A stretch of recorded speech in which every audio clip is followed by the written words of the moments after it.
Hello friends, ఈరోజు ఏమి special చేశానో చూద్దామా?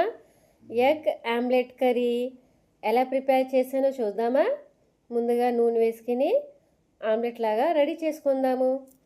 ఎన్ని ఆమ్లెట్లు కావాలి అని రెడీ చేసుకుందాము. ఇదిగో ఆమ్లెట్లు రెడీ అయిపోయి, ఇప్పుడు ఒక కడాయిలో కొంచెం నూనె వేసుకుని జీలకర్ర, ఆవాలు, మెంతులు, కొంచెం సోంపు వేసుకుని కొంచెం ఫ్రై అయిన తర్వాత ఉల్లిపాయలు, కరివేపత్తి వేసుకుని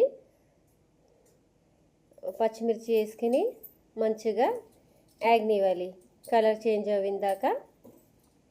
ఆ తర్వాత టమాటా వేసుకుని కొంచెం పసుపు, కొంచెం మసాలా పౌడర్, కొంచెం ఉప్పు తగినంత అన్నీ వేసుకుని చక్కగా ఫ్రై చేసుకోవాలి. ఫ్రై అయిపోయిన తర్వాత కొంచెం నీళ్ళు వేసుకుని మరగనివ్వాలి. మరిగిన తర్వాత ముందుగా ఆమ్లెట్ రెడీ చేసుకుని ఉండించుకున్నాం కదా, అవి దీంట్లో వేసేసుకోవాలి.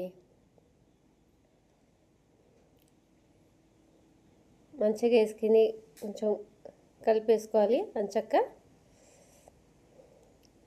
తర్వాత కొంచెం కొత్తిమీర వేసేసుకోవాలి.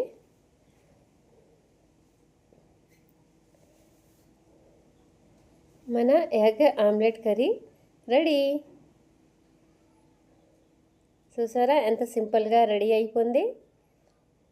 టేస్ట్ చేసి చూద్దామా ఎలాగుందో? Taste is super. మీకు నచ్చితే కామెంట్, షేర్, లైక్ చేయండి.